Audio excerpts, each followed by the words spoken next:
she or should she not engage sexually?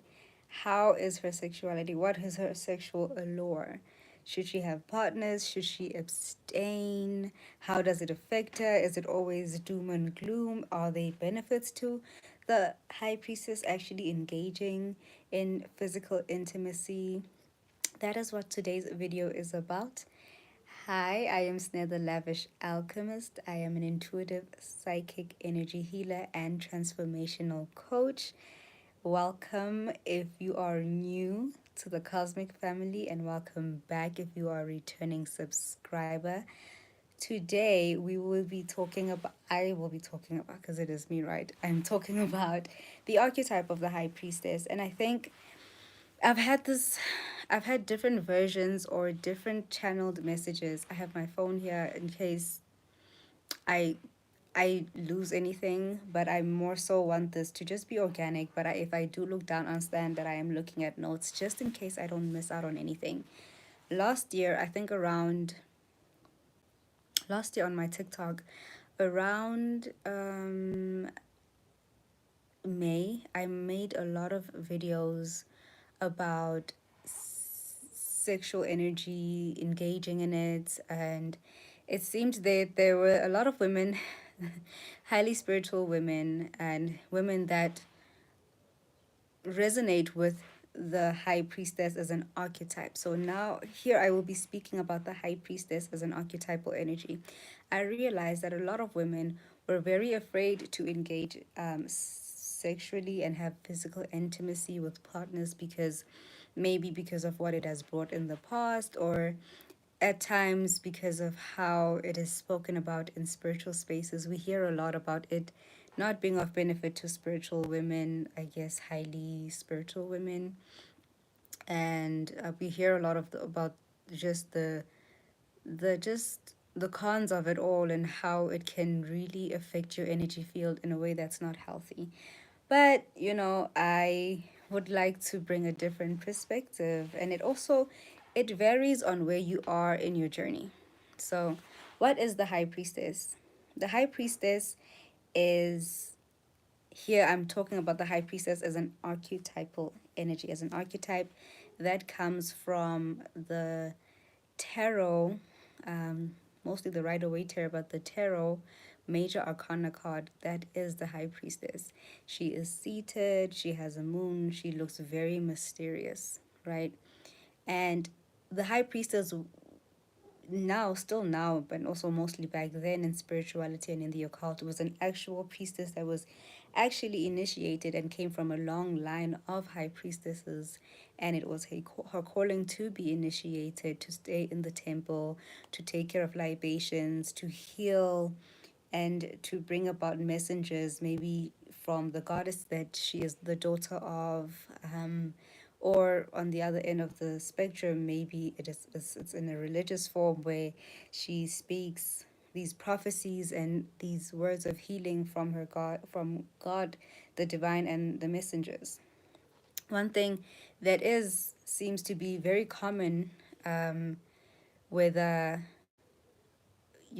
this the archetype of the high priestess is an actual priestess that has been initiated, to the modern woman who practices spirituality, practices tarot, new age spirituality, who practices especially on her own. The common theme is that the high priestess is an archetype that is absolutely in love with the unseen, the divine, the other world.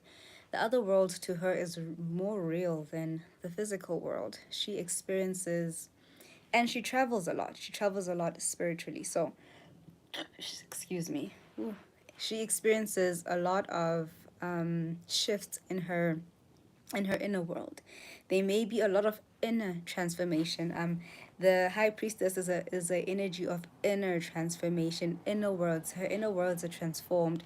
She sits in a place where she has the archetype of the high priestess is an energy where she sits with all the cosmic knowledge. So these women that relate with this archetype usually are women that do love to sit in a cosmic space of the all knowing, right?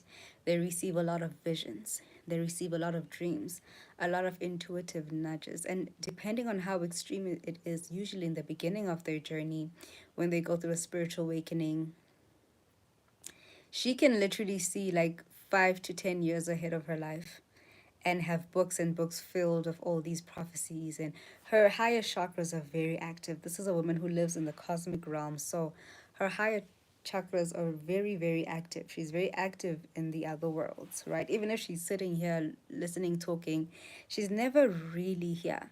That's why in tarot, in the major arcana, it is an energy of having a distance. In order for her to serve her people, she has to somewhat be distant from them, be distant from the ways of society, and follow that inner guidance, that inner cosmic guidance that comes from connecting with the divine, which requires a level of distance, a level of seclusion. So she's also very secluded, right? She's very secluded in the way that she goes about things. And it is that rings true for even the modern day archetype of the high priestess. These are women that they engage in society, but they will always need time alone, right? So, what does sexuality mean for this woman? What is that? Remember that sexual energy is creative energy. She is always engaging in her sexual energy, but in a more cosmic, higher dimensional way, because she spends most of her time in the cosmic womb, generating and feeling all of and receiving all these downloads. She receives these downloads in the other worlds. That is creative energy. That is actually sexual energy, but on a more cosmic level. So she is comfortable with it on a cosmic level. The difference is bringing it here in the physical. The high priestess archetype, this woman usually at times doesn't really feel too safe with the physical, right? Things can be a bit awkward. Like the way the world runs for her is a little like it's a little off. And her root and her lower chakras are not, they're usually underdeveloped, especially her root. She is her crown is on fire. I mean, it's so active, right? And when this happens with her, she can feel a sense of dissatisfaction of how dense reality is. Even the intimacy experienced in physical reality, she can be disconnected from it. She may be engaging, but still be quite disconnected, because the way in which we engage in physical intimacy, the best way in which you can have that pleasure is if those especially two lower chakras are activated. When those two lower chakras are activated, you're able to have pleasure, physical pleasure. You're able to enjoy the company of others. You're able to enjoy your own body. So this way the disconnect happens for her, because she's so connected to the higher realms. She's seeing all these prophecies, and that she can also be a person who either gets understimulated or overstimulated very easily, always fluctuating in between getting overstimulated. Her vibration is very high. Remember, it's like seeing an object. You know, when energy moves really fast, it's like when energy is moving way too fast, so there's not like a proper like a proper merging with the body and the energy, because the energy body is moving so fast and her physical body is here. So there's like a disconnect with the physical and her energy, because her energy is very high, living all up in the realms, up there, traveling, meeting beings that she doesn't even know of, talking, doing business. She's always there. She's here. You may be talking to her, you can see her doing chores, going to work, but she's gone. She's not really here, okay? So there is a disconnect because she vibrates really high and she's not really like merged with her body. So spiritual practice of grounding is very important for this goddess. But when this happens to her, intimacy can be a bit awkward. This archetype can at times not be very. Emotions are hers to deal with. She'll keep them to herself. She'll observe, and at times she might just be shocked simply because she's just like, "Did I dream this? Am I in a dream? Am I here? Am I there? What's happening right now?" At times, depending on how advanced she is, whoever she sits with, she can just channel all this knowledge. She's always channeling. She's always channeling. So now, when it comes to physical intimacy and her, remember, she is engaging in physical intimacy. No, not physical. She is engaging in sexual energy, but cosmically. On a cosmic level, she's engaging, maybe not physically. Now, when it comes to a point where, let's say, there's different spectrums of women, right? In this archetype, there are those that are in a journey of healing and they feel like I am not ready to engage in that way, maybe because of past things, maybe because, remember, we are women living in a society where, when it comes to our sexuality, there are a lot of blockages because of the psychology and the programming that has been given to us. So that also affects this archetype. It affects any archetype of woman that has just lived in this world and has had people talk and has seen certain things. This is a layer that we is a like it affects all archetypes of women but in different ways. Okay. But how it may mostly affect her is that, okay, she, if she is at a time where has decided that I'm pulling away, I need to be alone, I want to enjoy my own energy and heal in that way, there are those. And then there are those that have been doing the healing work, they've been alone and they can feel, especially if they start doing lower energy work, they will feel this this call to be intimate and want to engage in that way. And I feel like this video is mostly for those, right? So when you reach a point where you're like, okay, I am ready to share my body in that way. I'm not so afraid. And the fear is also a big thing that she has to deal with in owning her sexuality and knowing that I'm not giving anything away. Yes, I am sharing, there's an exchange of energy, but it's not in a way where um, me engaging in this way is dirty. So here's the thing, another thing about the high priestess. I'm doing this because it's kind of cold. It's been raining and it's kind of cold. So another thing about this archetypal energy is she may, one of the things that may stop her from or may get in the way of her engaging physically in intimacy and fully enjoying it, apart from her lower centers not being activated, is the fact that the potential blockages may be one, that she actually has a partner on the other side that she can sense and feel. These women, some of them have partners on the other side, cosmic part. Like they have people on the other side that they visit every night, and there's a whole family, there's a whole thing going on. Okay, there's a whole world going on there, and she may have her divine partner and love him or her or them to bits. And it's very much a union, which is why when she comes here on this physical plane, she's satisfied. It's like when you're around these women, like it's like they don't, some of them don't even really need to engage, right? They're just like, yeah. But she can feel the energy. The thing is, she will be able to feel her divine partner's energy. Like, I feel like I have someone on the other side, but I'm not sure. That could be a thing. That could be a thing. But you would know. Like, I feel like you would know if that's a thing, right? And there are rituals to do when you have a divine partner in order for you to reach any have a negotiation, reach an agreement with them that, hey, like, I need to do my thing, I need to, I'm human, I need to fully live in this life, so I need that permission to go out and find a partner. That is actually a thing that happens. Another thing that could happen is a chastity, is a chastity or chastity vow, a vow that she could have taken in a previous life where she maybe was a nun or was a high priestess, that was not required, like in order for her to fulfill her purpose, she had to not have a family, she had to not engage intimately physically. So that is the thing, her energy, her kundalini energy was only used to heal and to channel, which is the most powerful energy, healing and channeling. There are still these priestesses everywhere where they don't engage in physical intimacy, but this could be a vow that's still affecting you in this lifetime.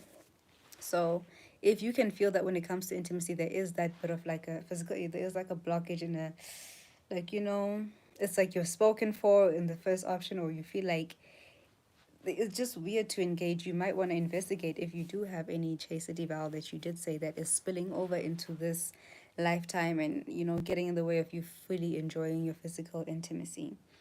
And the other, I think those are usually, yeah, both of those. And the obvious is you maybe feeling that, sexuality is dirty, which is when we have these programmings.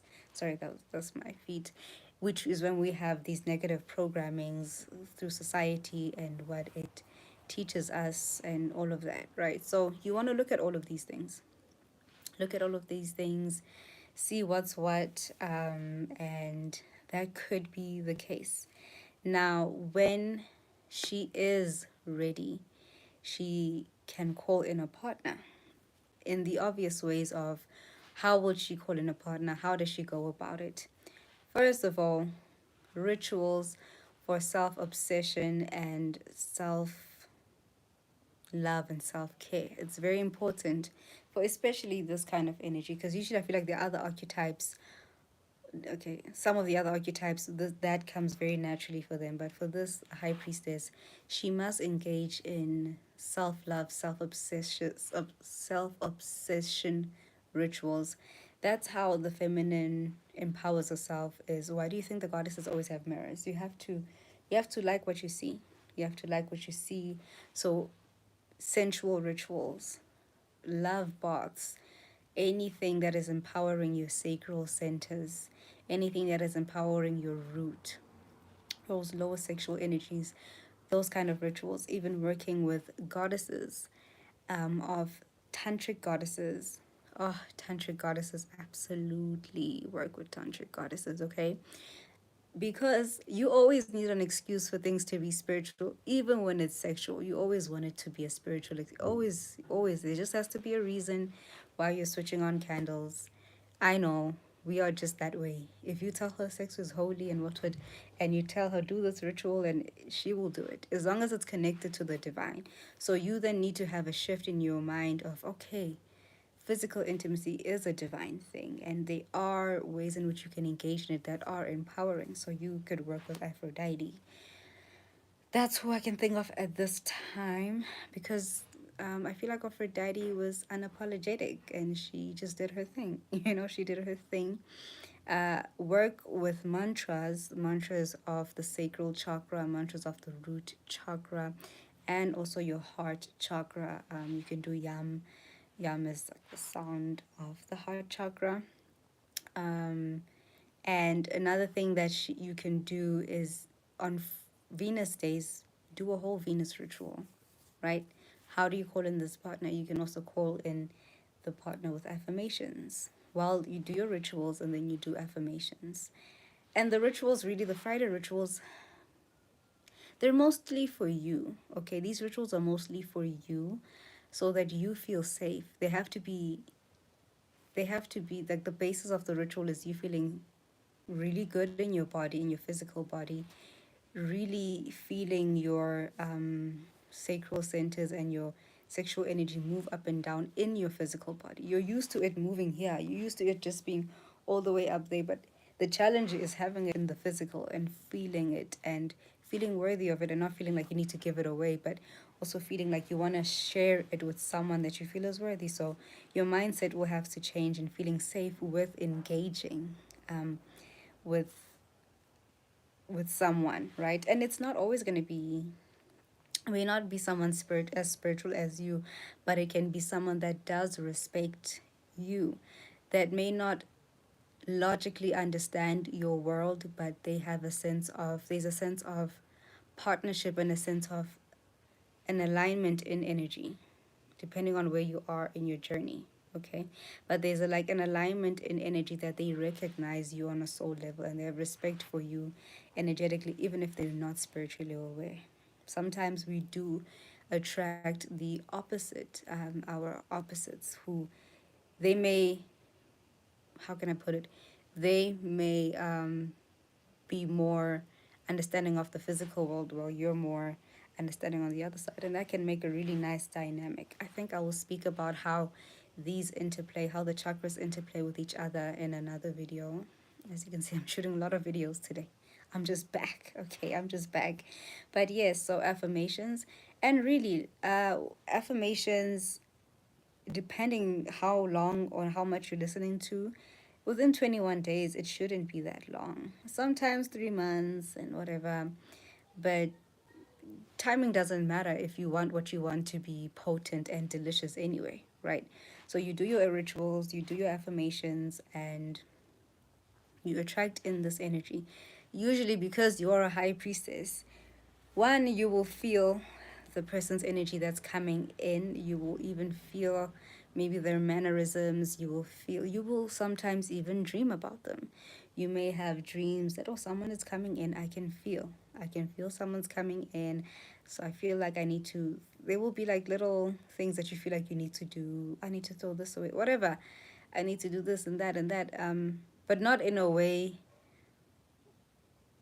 that is for external validation, but for more you being open to it. So you will sense their energy and take your time. For a high priestess to feel safe enough to engage in her sexual energy, you have to take time for yourself. Take time being in the person's energy once you have attracted them, because you may want to attract a lot so you can pick what you want, but have that safety of, sitting there and feeling out their energy, feeling out there. You're gonna get intuitive if you're not already. If you're not already at this time, like taking out your cards and you want to see what they're about, you're always gonna get the intuitive nudges. Okay. Now I want to also move on to the part of the benefits and maybe the like the pros and cons of intimacy for a high priestess. I feel like we all know the pros, they're everywhere. The pros would be having your energy tainted, because remember, the high priestess energy is an energy of purity, of holiness. So her biggest fear is that her energy can be tainted. Her biggest fear is that there is an exchange where this guy, the person or whoever, gets cleansed while she gets polluted. Remember, she loves keeping her energy clean. She has a thing about keeping her energy field clean. She does not want all of that noise. Sorry, if you guys are hearing noise, there are people home. Yeah, if you guys are here, I am so sorry about that. But yes, so yeah, so sorry, where was I? So the pros are, having your energy tainted, feeling drained, having your energy siphoned if it is the wrong partner or if it's someone that is of a parasitic nature. Feel like that's very obvious, and that could stagnate you, obviously, and drain your life force energy. We know about that. Now let's talk about the pros. The pros are that not every gift that you get in life is going to come from only the celestial realms, right? There are gifts that come from engaging in physical intimacy. The obvious gift of having a child, that is the most obvious one. Physical child is an ancestral gift. That child's energy usually holds a certain type of energy with it that may unlock certain things in your life. But some of you don't have time for that. The another gift that it can open is that it can open the gift of you triggering certain energies within your womb that unlock certain truths for you. So how does that look like? Within our yoni, in our wombs, there's certain energy points where certain goddesses and guides actually sit. When you are engaging and you're being aroused, those energy centers are actually being activated. So if the energy exchange is good with this person, they will help you activate certain truths that live inside your yoni that maybe you may not be able to activate. And with this will open up your it will open up your sacral center in a way where you actually have the capacity to want more and receive more. So you will be wanting to receive more energy and more. You have like an appetite for life. It will bring like this appetite and this vital energy of life where even in your gifts it will help ground them. So maybe you want to open a spiritual business, maybe you want you have a hunger for just even being seen through actual physical intimacy, you will be comfortable as a high priestess to finally come out of your shadows and be seen for your gifts. It actually can happen through intimacy, intimate gifts that you receive from your partner. And you will get to, not only that, you get to engage with your cosmic sexual energy, but in your body. You feel it it gets grounded in your root and in your sacral, so it's in your body. Those are one of the benefits. So I think I'll leave it there. Um, Feel free to comment, like, subscribe, tell me how you feel as a woman that is desiring to be intimate, but still you are in this archetypal energy and you may be, where are you in the spectrum? What have you experienced? What questions do you have? And yeah, I don't think you should be afraid. I think you should trust yourself. There should be a level of trust. And if, maybe the experience that you have didn't go that well, you don't have to feel like you lost anything. Out of sight, out of mind. You keep it moving. You cleanse your energy. We know how to cleanse our energies. You cleanse your energy. You fill up your cup again and you keep it moving. It doesn't have to be so devastating that you feel like you can't move on from those kinds of experiences. And you don't have to not enjoy the pleasure of the physical realm. Remember, we are in the physical realm. We're here to bring forth all these higher things and ground them into the physical realm. So you shouldn't be afraid of the physical. So do ground your energy and trust yourself. I think I'll leave it there. I'm Snell the Lavish Alchemist. It was nice hanging out with you beautiful souls, and I will see you in the next video.